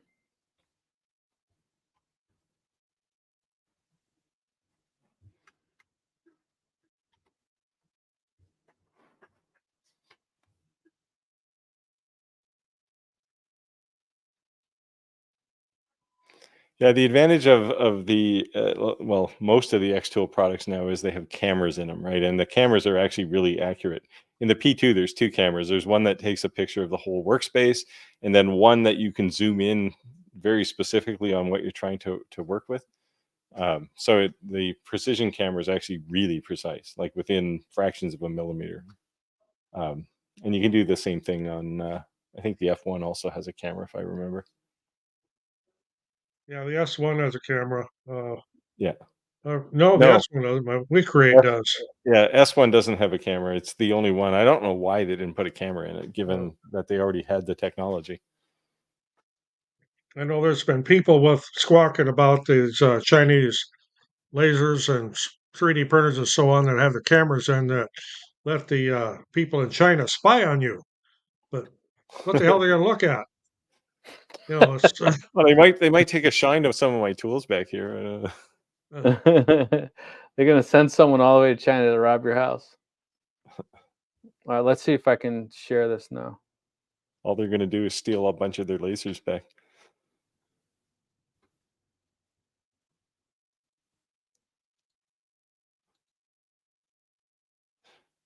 I've never done this before. Oh, so right, yeah. Rain, sleet, and snow, he's ready to climb the pole. He's the man.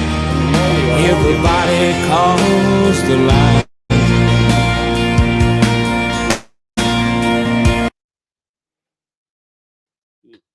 You killed me two ways with that. Loud music and country music.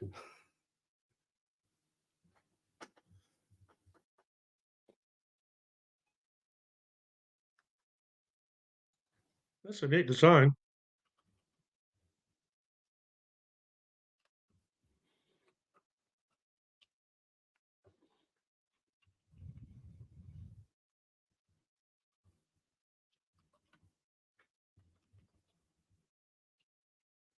I make my living. Stop, man. Seem to have lost the audio there. Hopefully that wasn't an accident. I tried to kill the audio so it wasn't playing the music, sorry. I don't know what you guys think of that. The design is great. The music was terrible. It's a Lyman song. Roger liked it. It's too country, man. You guys been going through Lightburn support, no happiness. What problem are you having? Yeah. And they have a pretty extensive YouTube channel too, with a lot. Their community is pretty big too. Yeah. Anytime Sure. I've ever had it. Oh, actually, we talked about it last week. How I paid $90 for the upgrade for the MOPA, and then like 7 days later, my 1 year expired. Yeah. And I Did they fix emailed that? them.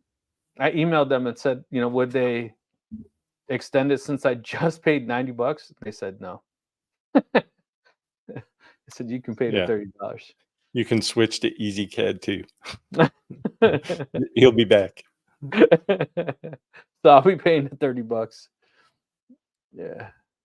Yeah, mine when I bought my Galvo license, mine renewed too, not 3 days later, but it was like a month and a half later.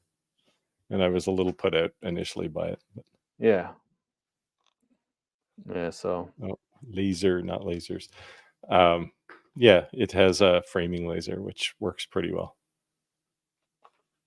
I have the for the Iker K1, I have the camera. I've never actually connected it. Do you guys use your cameras? No, not on Lightburn.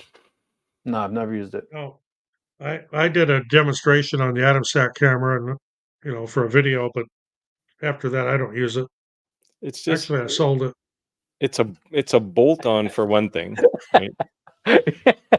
He was thank you for selling and sending it to me. I sold it.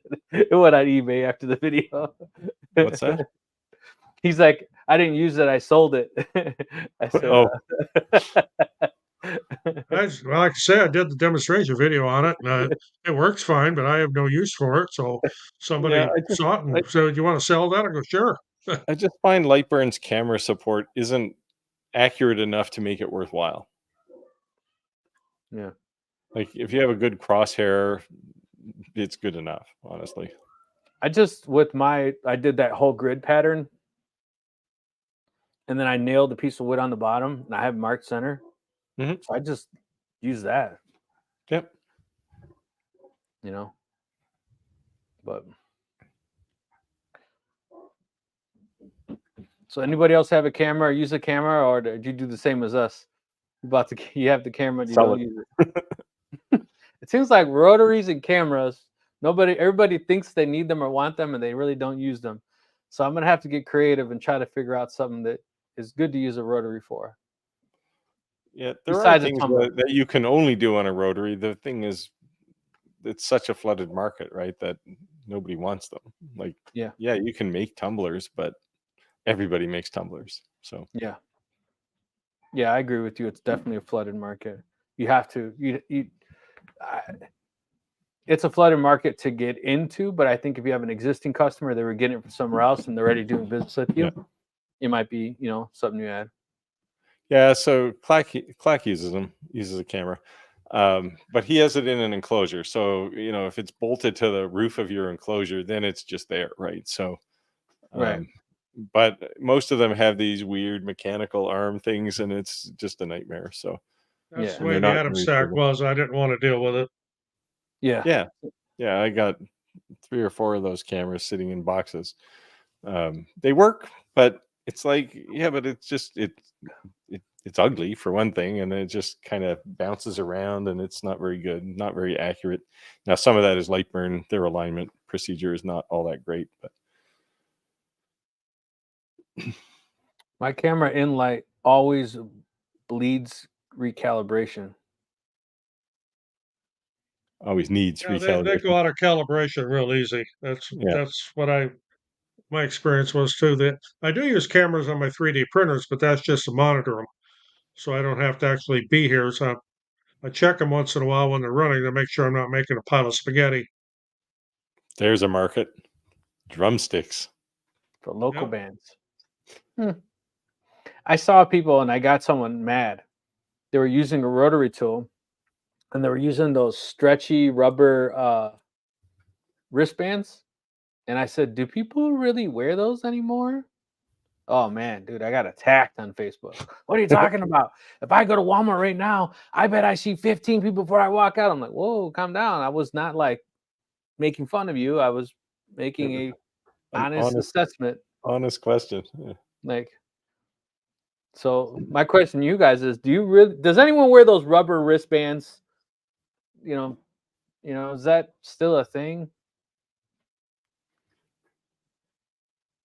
Yeah. I use crosshairs. Yeah, so Actually, Stephen, you're in Alberta or something, right? You're in Canada. I think he's in Oregon. Oh, Chris said, any new engraving trends you can suggest? Where do you live? it's kind What of a state hard do you one. live in? It's For going to make a this, you huge mean? difference. You know what I mean? Like you live in Florida on a beach. You know, that's going to be things. You know, you Oh, live in Oregon. Oregon. Okay. No, Stephen lives in Oregon. Well, you're going to have to come for a drive. Come to the East Coast.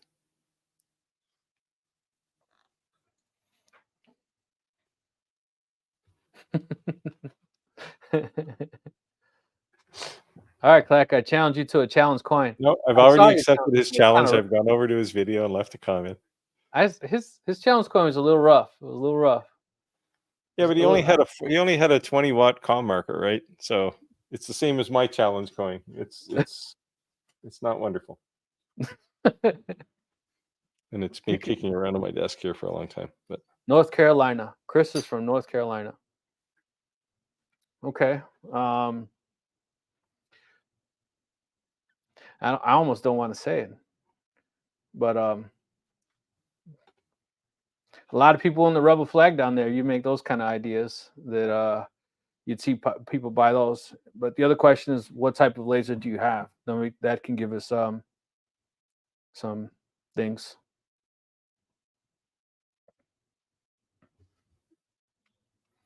Yeah, that would be quite the drive. Free camera, $300 in gas. Free camera, $300 in gas. go electric.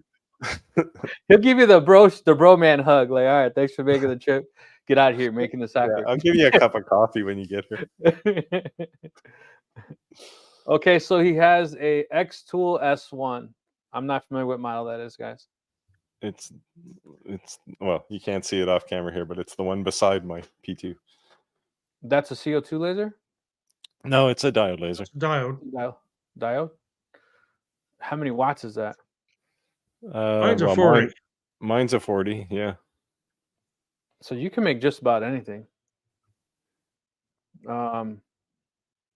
Except anything acrylic. Well, anything that's not black acrylic, at least. Yeah. I saw a lot of people put it on the marketplace in your area, that sign that says F around and try out, find out. It looks like the ADT sign that people put at the edge of their driveway, but it said F around and try out. And I'm intentionally leaving some words out, but I'm sure you know what I'm talking about. I actually saw a lady post that in your area, and she sold like 3,000 on marketplace. She posted it, and I was like, what? So little small signs, something you can bang out quick. Something sarcastic that discourages your neighbors or keeps kids off your lawn. Yeah, you're within range. You know what I mean? Do you have a warrant? You know, small little signs like the size of that sign that's like you'd see in the back of a car. It says "baby on board." Something small that you can bang out quick. I have to make a dog barking sign for my wife, and she's like the shoemaker's kids, right? She always goes, last in the queue. But it's because we have 2 Chihuahuas, and if somebody touches the doorknob, they just go ballistic. It's like, Yeah.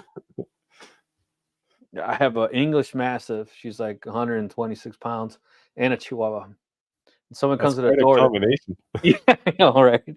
But if someone comes to the door, the English Mastiff just quiet. You don't say a thing. And you got this little dog. Yeah. So, Chris, what do you think, man? What do you think on an input? I would say start with small signs. You can Yep. use some fairly inexpensive material. You can make some examples. And the cool thing is if you go to canva.com, they have a free version and a paid version. You can make a ton of signs and export in a high resolution, and they'll give you cool borders and make you do all kinds of artwork. And you could even type in signs and have all kinds of templates, and you can edit them. So that way that you don't necessarily have to make a bunch of them. You could just cut like your octagon or whatever you're going to make it, and then make a mock-up on it, and then just use examples. You make 50 signs and hope they sell versus make one and then make a mock-up of one. That's what I would suggest. Also look at Kittle. They have a free version, and they have tons of stuff for sign making. Yep. It's the one I use all the time now. I posted the name, and it's a German company. I'd actually never heard of that. Yeah, let's check it out. They do so a lot of people on there do t-shirt designs too. And people post all kinds of templates. So if you want a t-shirt that's kind of like that one, but you want different colors or you want a different font or something, you can just take their templates and modify them. Cool. There you go. Make some signs. Cheap, easy, and easy to edit. Yep. Here, make these things.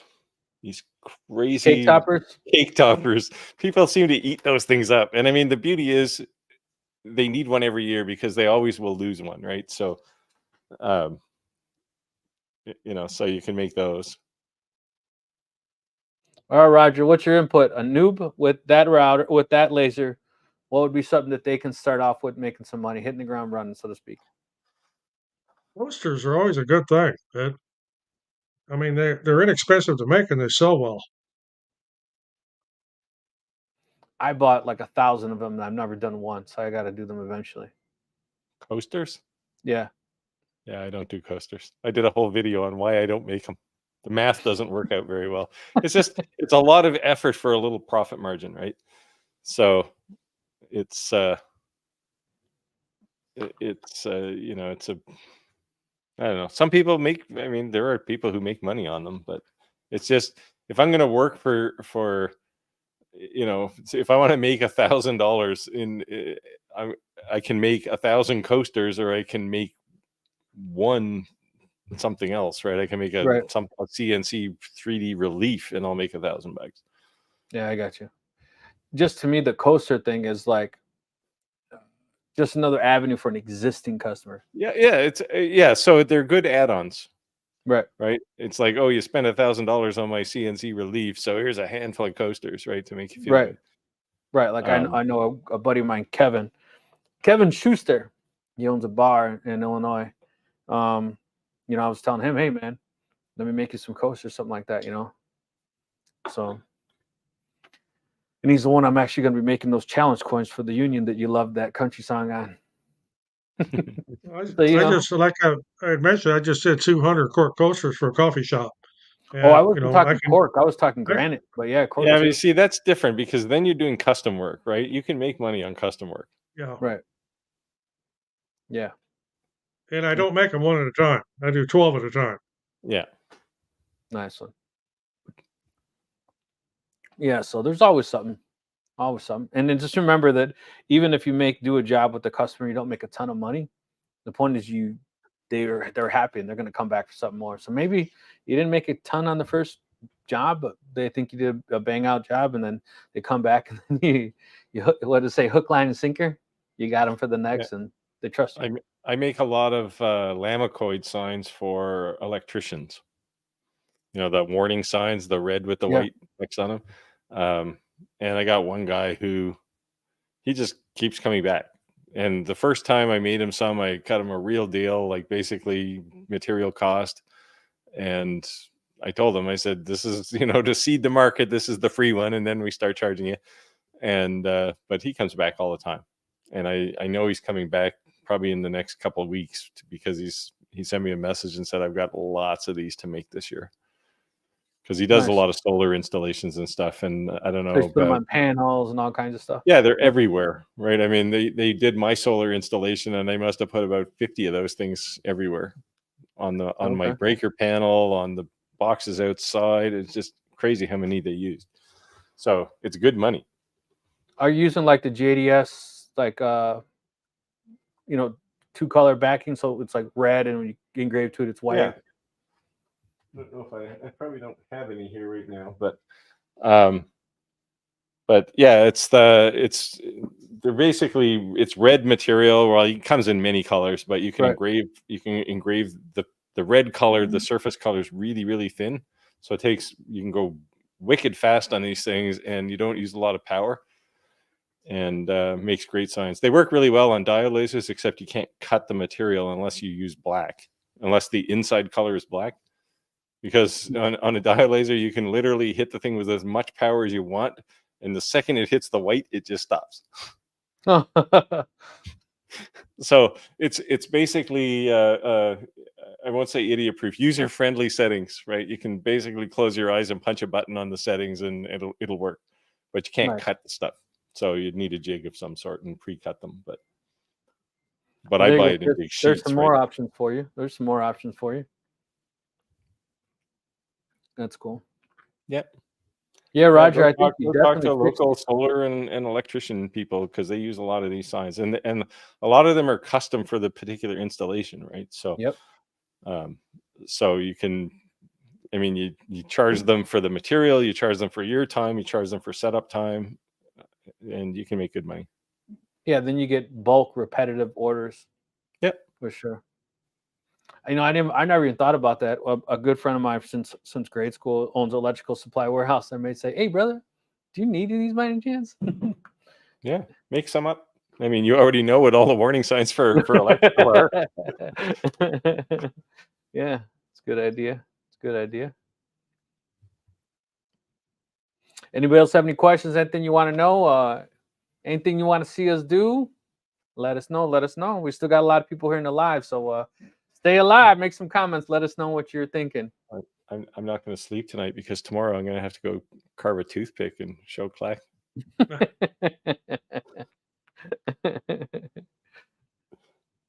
I gotta see it.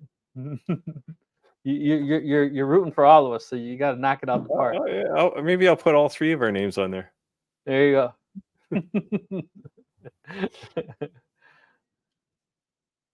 That's cool. Yeah, but there's not, you know what? I think that's great though, like to push each other, definitely. Well, here's something, it's not on our feed here, but it came across on my channel as a comment. What's the point of having a layout grid under your laser if you're going to use a honeycomb bed? Well, if you're not using the honeycomb bed, I mean, that's not a permanent thing on most lasers. You take it off and you got your layout grid. Put your honeycomb bed over the top and use your honeycomb bed. So there's two different purposes. So I don't often, but I have made one, and under my grid at the bottom, I have just a small piece of wood. I think it's like 21 inches or whatever, and there's a ruler on it. And then I took a finish nailer, a brad nailer, nailed it into the MDF that grid is cut into. So when I cannot see it, I at least have this ruler at the bottom of where my zero out is, right? So I know where my center is. And at worst case, I can take my piece of wood and push it all the way to the bottom and push it to the center, and I know where my center line is. Did you make the ruler? Yeah. That's why I said I don't normally do that. That's I've just found you get one of these rulers and you're working over in a drill press or something, it gets in the way and you drill a hole in it or something, or they get marked quite often. They get hit by lasers, so they're so nice because you can make these out of a scrap of material, and when they get screwed up, you don't weep. You just throw them out and you make a new one, right? So Yeah. This one I made on the P2 because I was arguing. I mentioned last week I was arguing with Xtool about accuracy, so I actually had to do some mental math to compensate to make this one accurate. Because over the span of a 12-inch ruler, I was out, I don't know, about 230 seconds probably, which doesn't sound like a lot, but I actually do the 3 for $1.25 at Dollar Tree. Get a pack of 3 for $1.25, and if I break it in half or mark it up or drill a hole in it or cut it in two on the bandsaw. Fun in that. And they're US and metric, so you got M&Ms on one side and inches on the other. I like this. This is like a cheater ruler. Yeah. Oh, it's nice. It's got the fractions. Yeah. So we're getting older. Down to tenths. I call it a dummy ruler. You know what I mean? I call it a dummy ruler, but I like that, and especially because like even with these, like the rulers they give you with them it's like, what the hell is this? They go like 1 through 9. What? I don't understand how they're. What? That's metric. They start over and over and over again, and then they give you this millimeters. Huh? It's millimeters. I was like, what the hell, man? So I use this one when I do upholstery work. I use this one here. I got to start counting all these lines, and it just confuses the crap out of me. I'm dyslexic, and I'm squinting my eyes trying to read it. Too small, so I like that cheater ruler. Much more easy to read.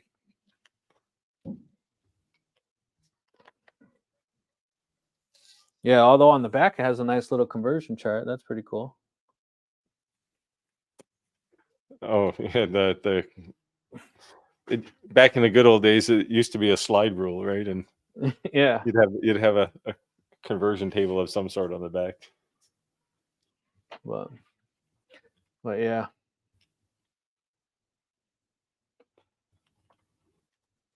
All right, guys. Let us know anything you want to know. Come on. We got a lot of people still hanging out in the live. You're hanging out for a reason, so let us know what you any questions? We need to ask one of those crazy questions again since we have Okay, we got 15 minutes left. We did this last week. We asked the question, what was a gimmicky item, right, that you had as a kid, that you thought was a scam or a sham? Well, we can't ask that question again. No, but what I'm saying is that we had asked a question like that, and everyone, it was actually a pretty good hit at the end of the show last week. So we got, what's a good question to? It did inspire me to try and go find a set of lawn darts.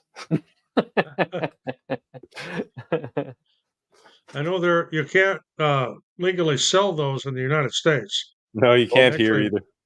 They were on Facebook Marketplace. I'm telling you, they're popping up all over my. Yeah, lawn darts now have this big plug on the end of them. So if it hits you in the head, it's just basically going to knock you down. It's not going to puncture your cranium.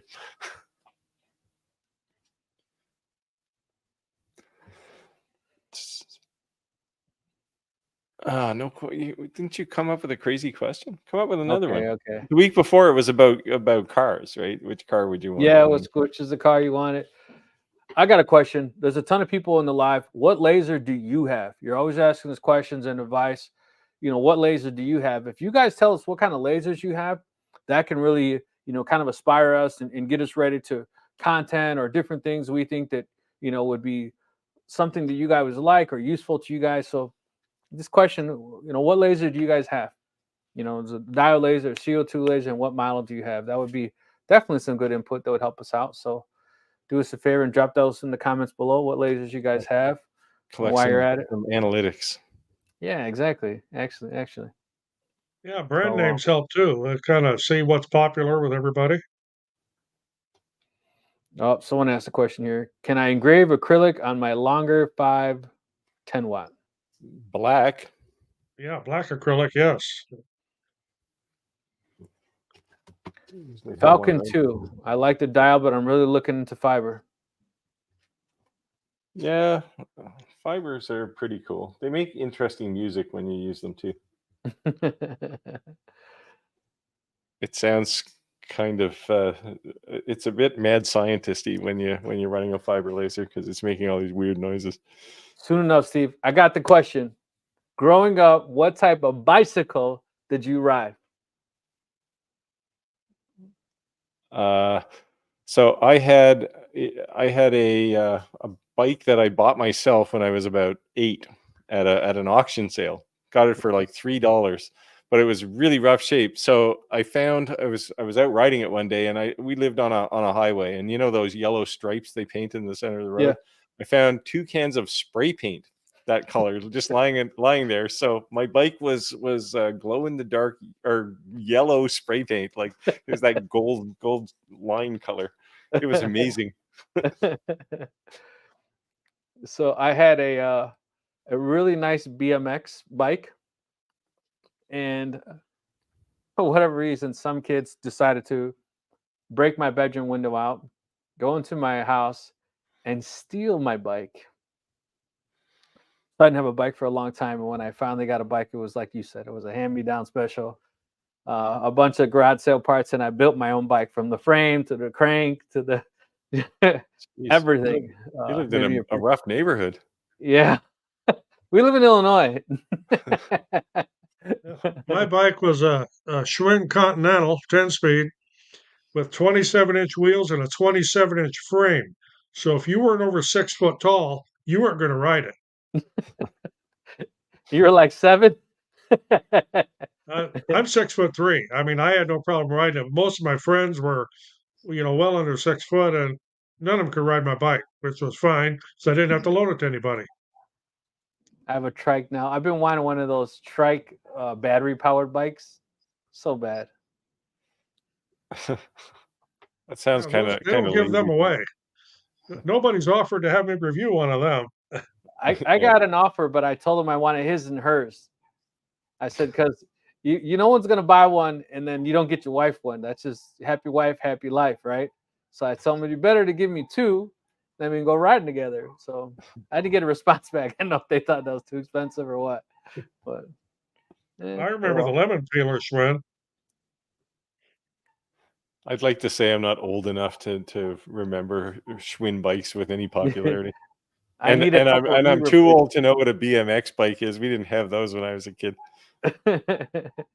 3-speed, man. That was the thing. Oh, you had an English racer 3-speed? My dad had one of those. Yeah. The big thing when I was a kid was the Stingray, Schwinn Stingray. Banana seat, sissy bar.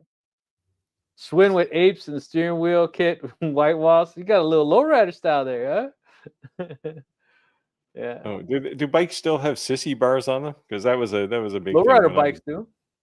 Lowrider bikes do. Yeah. So my daughter's 15, and she rode a bike like twice. But tell me how she rides mini bikes, dirt bikes, 4-wheelers. But I can't ride a bike. How is that possible? She's just waiting for the car. Exactly. Another year or so. Dad, I want the car. Oh, I remember riding a banana seat bike. Yep. Yeah. Oh, the tandems are fun too. Bikes are built for 2. Find out who can pedal and who can't. Or who chose not to, more like it, right? Lowrider kits are the way they go. Yeah, bro. I'm in I used to be really big in the car club scene back in the day.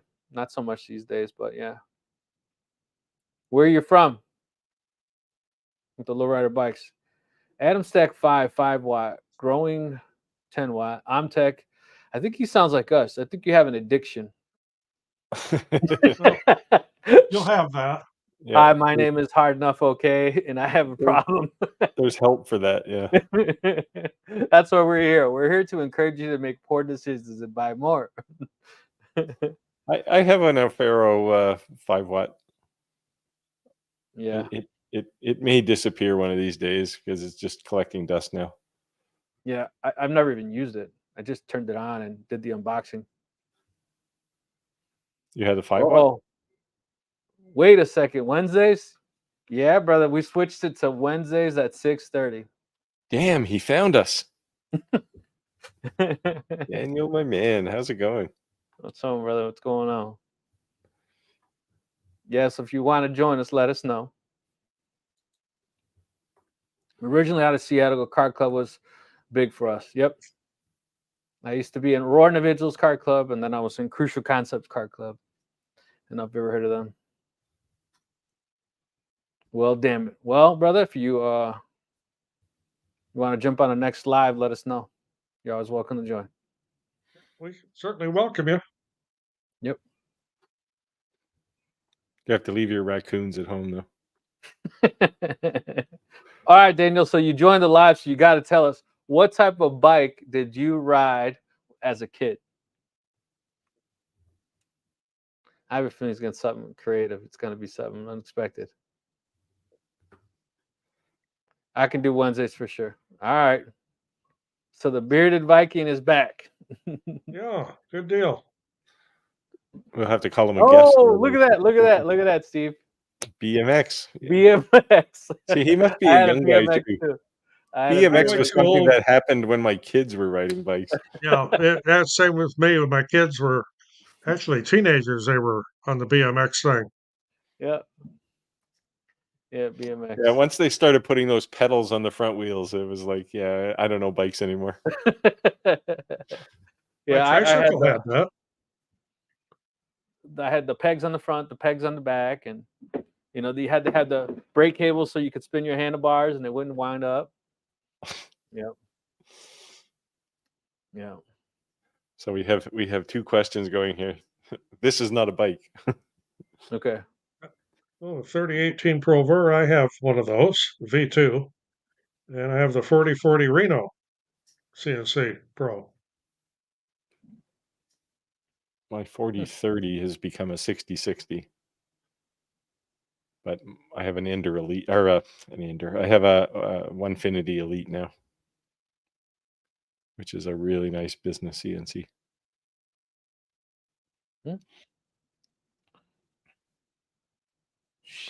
Shine was my first. Is that a familiar bike? with that one. That must be one of those Norwegian bikes. Oh, here he changed his mind. Sorry, Raleigh was my first. Am I pronouncing that correctly? Raleigh, yeah. Just like North Carolina. Yeah. Raleigh. JC Penney 10-speed. Yeah, man. JC Penney was a pretty cool store. One of my early jobs when I was still in high school was working for Montgomery Ward. And you got to be old to know who that is. And What I about worked in the Venture? You bicycle guys remember department. Venture? Do you guys have Venture? We used to have Venture around here. Yeah. Before that, it was called Turnstile. Yep. Well, I used to love Service Merchandise. You guys remember those stores? Didn't we had those. We don't even have JC Penney's here. Actually, there might be one. What do you have? Canadian Tire. Oh God! Don't tell me about Canadian Tire. I hate going there.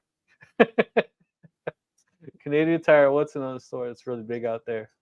American chains, though, we got the usuals, the Home Depots, and certainly Walmarts. They're on every corner. But you don't have Tim Hortons coffee, though. No. Do you have Jimmy John's sandwiches? No. Oh man, you're missing out. They're freaky fast. That's our slogan. Yeah. I just like their commercials. Yeah, they're pretty comical, for sure. Yeah. How about a Jersey Mike's? I got those up in Canada. I think so. I'm using a Carveco marker, but having a tough time not liking Lightburn. Why? Oh, Carveco. So Carveco, there's two kind of big CNC tools for generating tool paths in the world, and Carveco is one of them, and VCarve is the other.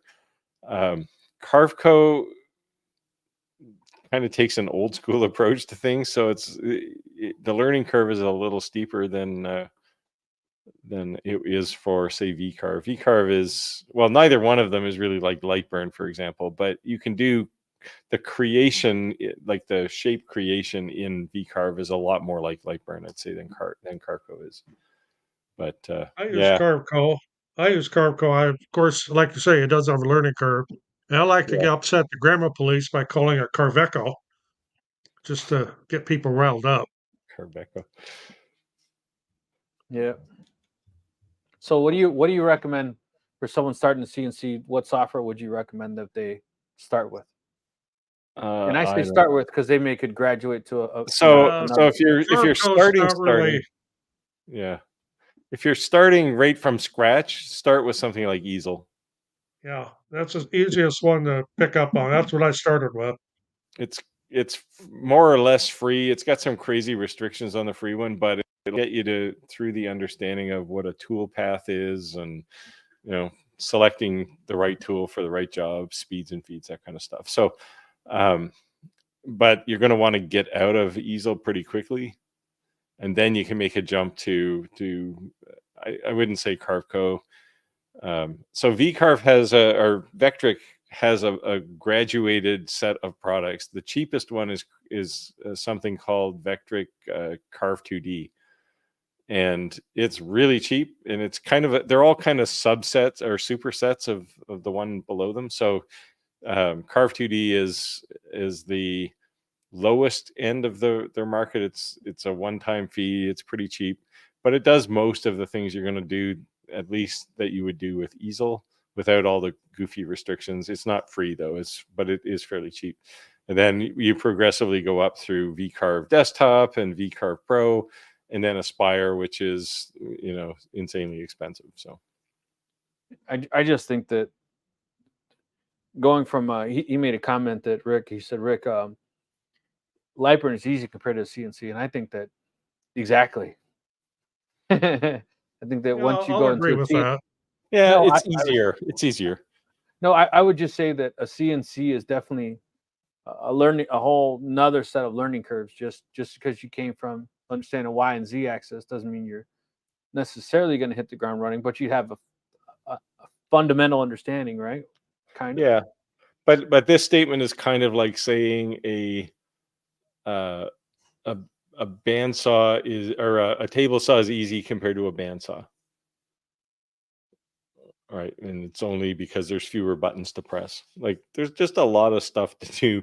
So think of a CNC as a laser that has 47 laser modules. Right. Right. And that, some of them cut fat, some of them cut really fine lines, some of them drill holes. Like it's just more complicated by definition. So but it's not insurmountable. But definitely I think Carveco is popular, and I have a license for Carveco, but I never use it. It's a little more difficult than say VCarve. VCarve is a little more straightforward for people, especially if you're coming from the laser world. So had enough. I have a CNC. I've not put it together, so I will be in that with the learning curve. And my goal is to have it put together this weekend. Yeah. Now the lower end CNCs, the getting started ones, you end up needing two pieces of software. You need one to author the G code, which is the Carveco or VCarve, and then you need one to actually send the G code to the CNC. And so can you explain why that is, or what exactly that process is doing, or how that works? So the VCarve or Carveco, they just take your design and turn it into tool paths, right? So you say, I want to make this design, I want to use this tool bit, and I want to go this fast, and I want to go this deep with every pass, and I'm using this process. So I'm cutting a slot, or I'm drilling a big space out, or I'm doing a 3D carve or something. So that's what VCarve or Carveco do. But then all that does, when you say, okay, save this file, it saves a G code file. And that's what all CNCs use. It's the standard CNC type machine language, but you need a way to get it from your computer to the machine. Now, some CNCs will have a USB slot and you can just take the file over, but they generally don't have front panels. So you end up using something like a G-code sender. So universal G-code senders, one, G sender is my latest favorite. Candle, which is decidedly my least favorite, just because it's kind of flaky, but you end up needing 2 pieces of software. There you go. And even on my Onefinity, I have a thing that will send files over to my Onefinity, but then I have to go over there and push a start button. Do most CNC softwares then make you buy like an extra package to go with it, that sender, or do they kind no? of all come So most of packaged? those G-code senders are free Okay. and open source, so you can go fix their bugs if you have to. But the editing software, the VCarve, they don't generally deal with it at all. Some will include a 1-year subscription. So Onefinity lets you pick between Carveco or VCarve, and they'll give you a 1-year license for it. Oh, look at this. The Bearded Vikings getting in deep into the laser game, jumping in with us. X-Tool is going to send me the P2. Right there, man. Well, now you're really into it. There you go. The addiction has begun. Yeah. No, Daniel, that's a terrible laser. You should just send it to me. I'll even pay the shipping. Shakepoo has their own software for design and sending. Yes. Yeah, they do. Some do. Yeah. That's cool. I guess I'll cross that bridge this week and I'll probably be asking you guys some questions for sure. So looks like we hit our time. It's 8:36. So I just want to say thank you guys for joining us in the live. Apologize for our earlier audio issues, but I think we've worked that bug out, so we won't have that problem again. And as always, we appreciate you joining. And we are now on 6:30 Central Time on Wednesdays due to your all requests. So if you can join us, I'd greatly appreciate it. You guys want to have anything to close out? I think you guys want to say? No, I don't think so. I'll right, I have see you one all thing. next week, and have some good questions for us. We'll be glad to answer them. And Yeah, Steve, and Clack, he's going to put you. Oh yeah. Well, there'll game. be a short on my channel. Maybe not tomorrow because I got a guy coming, but there'll be a short on my channel to combat Mr. Clack's toothpick. I just have to figure out. I have to figure out what I'm going to do. All right, good. Thank you guys for watching. Appreciate you guys. We'll see you Thanks next for week. coming out, Clack. Yep. See you next week. Yeah. Bye. Bye.